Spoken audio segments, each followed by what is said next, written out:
So I haven't made a video for a little while, reason being my phone, or phones, are both broken.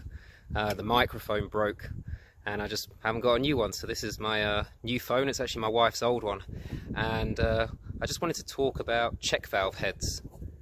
So I'm at this property and our control valves, is a manifold, is located right there. When we installed the system, everything worked great. But then all of a sudden the customer was then complaining about zones taking way too long to pressure up. Now, in Texas, you do not need to install check valve heads. So all these contractors go around installing these cheap pro spray heads, and I don't know if you can see it with the camera, but that is just a straight hole going all the way through.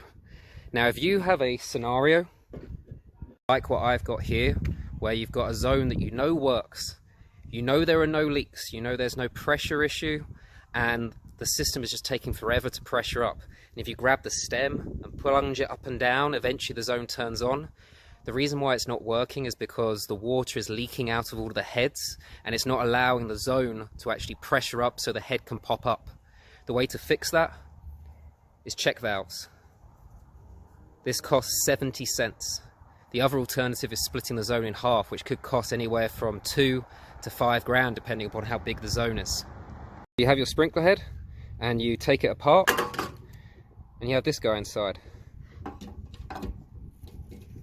You take your check valve and you literally just pop it in, just like that. Do that to the lowest heads on the zone, and then as if by magic everything will work again. You're welcome.